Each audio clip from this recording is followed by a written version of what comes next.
नमस्कार साथियों, स्वागत है आपके अपने चैनल प्रभावी स्टडी में। और आज मैं आपके लिए क्या लेके आ रही हूँ, परसेंटेज लेके आ रही हूँ। ठीक है, प्रतिशत के सवाल लेके आ रही हूँ। इससे पहले भी मैंने 1-2 क्लासेस आपकी परसेंटेज की है, जो कि क्या है, सबके सब आर एस अग्रवाल से लिए गए क्वेश्चंस हैं। आज मैं आर एस अग्रवाल के क्वेश्चंस करवा रही हूँ। तो क्वेश्चन क्या है कि व्यंजक क्या है, एक्स क्यूब वाई स्क्वायर में एक्स तथा वाई का मान में कितने की कमी की जा रही है, 25 और 20%। तो 25% का मतलब क्या होता है, पहले ये समझिए। 25 मतलब 1/4 और 20% मतलब कितना होता है, 1/5, यही होता है ना। अब उसमें क्या करना है, 25% में कमी हुई है, कितनी, 1 की कमी, माइनस कर लीजिए, माइनस कर लिया। ठीक है ना, 1 की कमी हो रही है क्योंकि क्या है, ऊपर वाले को माइनस करते हैं। तो क्या होगा, अगर पहले कितना था, 4 था, तो अब 1 की कमी हो गई तो कितना आ गया, 3। ये किसका, एक्स का वैल्यू है। और जब ये एक्स की वैल्यू है और ये वाली ये वाई की वैल्यू है। ठीक है ना, जब पहले क्या था, 4 था, तो कितना हो गया, 3। जब y कितना था, 5 था पहले, तो अब कितना आ गया, 4। यहाँ तक हो गया। अब हम क्या करेंगे, इस वैल्यू को इसमें पुट करेंगे। ठीक है, ये आपकी क्या है, पहली वाली वैल्यू और ये बाद वाली वैल्यू है। तो पहली वाली वैल्यू में अगर मैं x की वैल्यू पुट करती हूँ, देखो ये x³ y² स्क्वायर, यहाँ पे भी x³ y²। पहले वाले में पहली वाली x, ये पहले वाला, ये बाद में, तो इसमें कर लूँगी वैल्यू, कितना आ गया, 4³ और कितना, 5 स्क्वायर। यहाँ पे भी 3³ और ये 4 स्क्वायर आ गया। अब क्या करेंगे, इसको मल्टीप्लाई करते हैं, कितना आ गया, 64 मल्टीप्लाई 25, क्योंकि है मल्टीप्लाई तो है दोनों के साथ। अब इसका क्या हो जाएगा, 27 मल्टीप्लाई 16 आ गया, 27 मल्टीप्लाई 16। देखो अब यहाँ से इसको काट देंगे, 16 चौको 64, कितना है, 25 चौको 100, और यहाँ कितना है, 27। इन दोनों के बीच में डिफरेंस देखिए कितना है, इन दोनों के बीच में डिफरेंस कितने का, 73 का।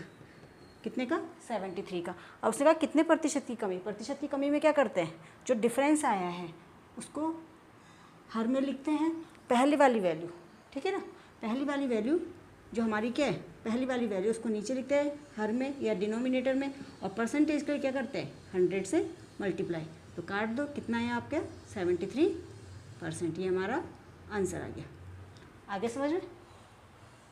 देखिए नेक्स्ट क्वेश्चन आपके पास है कि √80 मल्टीप्लाई 7.2%, इसका मान ज्ञात करना है। क्या करना है, हमें मान ज्ञात करना है। तो क्या करेंगे, 80 अंडर रूट है आपके पास, कहाँ तक है, 80 मल्टीप्लाई 7.2, परसेंट को क्या लिखूँगी मैं, 100।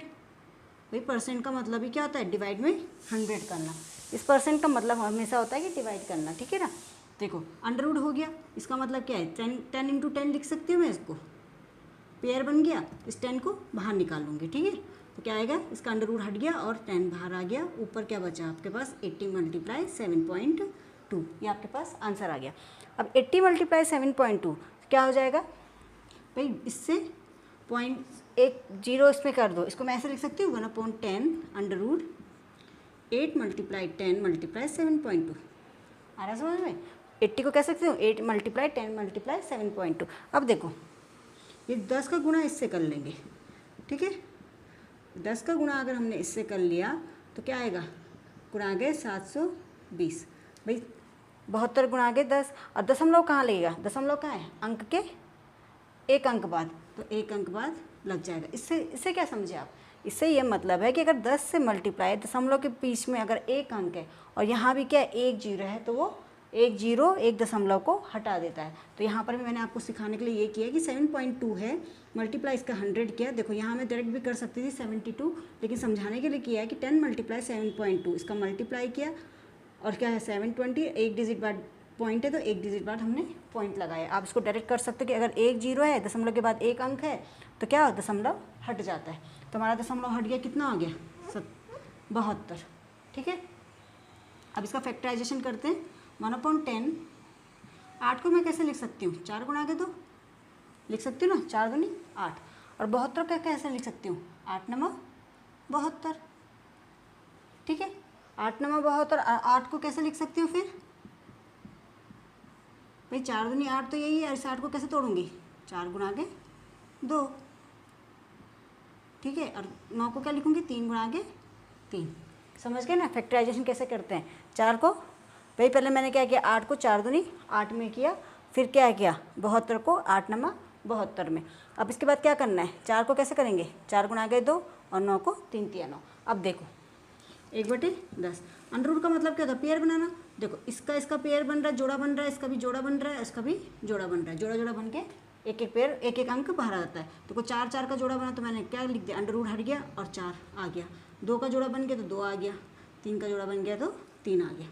अब देखो कहाँ लगेगा दशमलव, 4 दूनी 8, 8 या 24, तो क्या आएगा 24/10। कितने अंक बाद, 1 0 है तो 1 अंक बाद दशमलव लग जाएगा, 2.4। ये हमारा आंसर आ गया। आगे समझ में, ये इस तरह से इन क्वेश्चन को सॉल्व करते हैं, ठीक है ना। देखो नेक्स्ट क्वेश्चन क्या, यदि ए की आई बी की आई से, ए की जो आई है बी की आई से कितने 20% कम हो, तो ए की आई बी की आई ए की आई से कितने प्रतिशत अधिक होगी। देखो इस टाइप के क्वेश्चन में क्या करेंगे, क्या बोल रहा है 20% कम है। 20% मतलब क्या हुआ, 1/5। अगर ए और बी में कम्बिनेशन करें, अगर क्या है कम है ना 20%, अगर इसकी क्या है ए की आई बी की आई से, ठीक है ना, तो अगर बी की कितनी है 5 है तो इसकी कितनी हो जाएगी 4, ठीक है ना, कम है ना, तो 5 में से एक ये कितना है 4, तो बी की आई से कितना है, ए की आई बी की आई से कितने 20% कम है। तो इसमें क्या करेंगे, बताओ कि ए बी की आई ए की आई से कितना प्रतिशत अधिक होगी। किससे पूछा है, ए की आई से, ठीक है। जब आपको पूछा गया है कि ए की आई से वाला सिम्टम्स देखना, तो उसी का हम इंडिकेट करेंगे। तो किसका पूछा है, तो कितना आएगा, इनका डिफरेंस देखो 1 आ गया। और किसके बारे में लिखना है, अब नीचे किसको लिखना है, सबसे बड़ी बात, एक तो मैंने डिफरेंस ऊपर लिख दिया, एक को लिखना है, तो कहा गया कि पहले वाले को लिखना ही लिखना है। लेकिन अगर इसमें क्या है से पूछा हुआ किसकी, ए की आई से, तो चाहे से पहले वाला जो नंबर है उसको ही लिखते हैं इसमें, ठीक है ना। तो कितना है 4 × 100, ठीक है, तो कितना आ गया 25%। ये हमारा आंसर आ गया, कौन सा, ए वाला ऑप्शन सही आ गया। कौन सा, कितना आएगा, ये सिंपल कह रहा है कि 20% कम है, मतलब 1/5। अगर बी की 5 है तो इसकी कितनी हो जाएगी 4, ठीक है। फिर किसका पूछा, बी की आई ए की आई से मतलब पहले वाले को लिखना है नीचे ×100। अगर बोलता कि ए की आई बी की आई से, तो हम क्या करते, इसको लिखते नीचे, जो से पहले वाली कंडीशन होगी वो नीचे आ जाएगा, ठीक है ना। देखिए सेम आपका जो अभी क्वेश्चंस करवाया है उसका कंसेप्ट क्लियर हो जाए, इसलिए मैंने सेम वही वाला क्वेश्चन ले रखा है। यदि ए की आई बी की आई से कितना है 50% कम हो, देखो 50% को कैसे लिखेंगे, 50% को कैसे लिखेंगे, 50% कैसे लिखा जाएगा 1/2, ठीक है ना। किसकी बात कर रहा है, ए और बी की। अगर क्या है ए की आई बी की आई से 50% कम है, 50% कम है मतलब कि अगर ये 2 है घटेगा तो कितना हो जाएगा 1, आधा तो हो गया, 2 है तो 1 हो गया। अब इसका क्या निकालेंगे, डिफरेंस निकालो, कितना आया 1, 2 में से 1 गया 1, पहले 1 था अब कितना हो गया 2, दुगना हो गया तो कितना डिफरेंस 1 का डिफरेंस आ रहा है। अब किसके बारे में पूछा, ए की आई से, तो किसको लिखना है नीचे 1 को, गुणा आगे 100%, 100, तो कितना आ गया हमारे पास 100%, ये हमारा आंसर आ गया, ठीक है ना। आगे क्वेश्चन अच्छे से समझ में। देखिए नेक्स्ट क्वेश्चन क्या है, यदि अनिल की ऊंचाई दीपक की ऊंचाई से कितने 60% अधिक है, तो दीपक की ऊंचाई अनिल की ऊंचाई से कितने प्रतिशत कम होगी। देखो सेम वैसी क्वेश्चन है, 60% को क्या लिखेंगे हम, 60% को क्या लिखेंगे हम 3/5, ठीक है ना।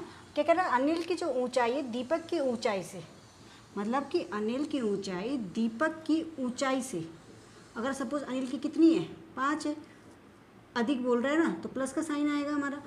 क्या दीपक की ऊंचाई अगर 5 है तो इसकी कितनी हो जाएगी 8। अब ये बन गया अनिल की जो ऊंचाई है दीपक की ऊंचाई से कितनी है 60% अधिक हो गई, ठीक है करेक्ट। अनिल की ऊंचाई से कितने तो दीपक की ऊंचाई अनिल की ऊंचाई से, किसकी ऊंचाई से, अनिल की ऊंचाई से कितने प्रतिशत कम होगी, ठीक है सिंपल है। अब इसको कर लो भैया, दीपक इनका डिफरेंस निकालो, कितना आया 3 का डिफरेंस आया।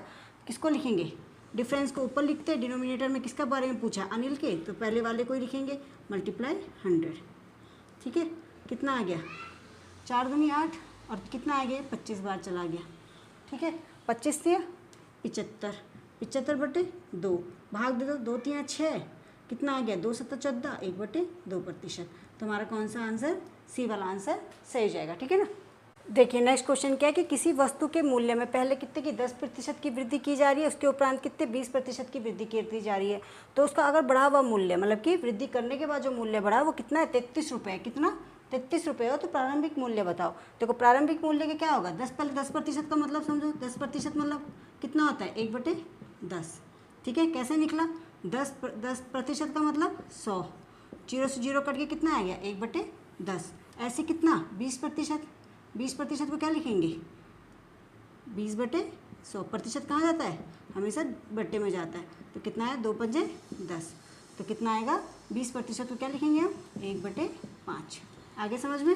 अब इसके बाद क्या कह रहा है कि वृद्धि की जाए, मतलब कि पहले कोई नंबर थी 10, फिर क्या हो गया, वो 1 बढ़ गया, वृद्धि भी है ना, वृद्धि हो रखी है यहाँ पर भी और यहाँ भी वृद्धि हो रखी है। ठीक है ना, उपरांत और बाद का मतलब एक ही होता है। ठीक है ना, उपरांत को ही हम बात कहते हैं। 10% की वृद्धि हुई तो क्या हो, 1/10। पहले संख्या 10 थी, वो 1 बढ़ गया तो कितना हो गया, 11। 20% की वृद्धि की गई तो पहले संख्या की थी 5 थी, 1 और बढ़ गया तो कितना हो गया, 6।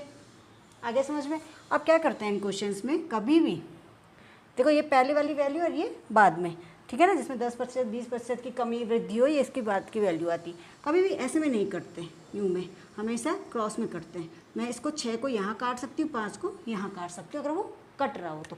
ठीक है, अब यहाँ पर क्या आ गया, 2 3 6 और 2 पंजे 10 काट दिया मैंने। अब इसको मल्टीप्लाई कर लो, 5 पंजे 25 और कितना आ गया, 10 11 3 33। अब आ गया पहले बढ़ा हुआ मूल्य, कितना आ गया, 33 ही तो है, निकल गया हमारा बढ़ा हुआ मूल्य। तो कह रहा प्रारंभिक मूल्य कितना होगा, तो प्रारंभिक कितना आ गया, ऑटोमेटिकली 25 आ गया। तो हमारा प्रारंभिक मूल्य क्या हो जाएगा, 25। ये हमारा आंसर हो गया। आगे समझ में क्या है, बढ़ा हुआ मूल्य उसने कितने का, 33 कह रखा है और प्रारंभिक मूल्य कितना आ गया हमारा, 25। तो प्रारंभिक मूल्य ही पूछ रहा है कि प्रारंभिक मूल्य क्या था, तो हमारा प्रारंभिक मूल्य 25 था। ठीक है ना, तो ये हमारा आंसर आ गया। ठीक।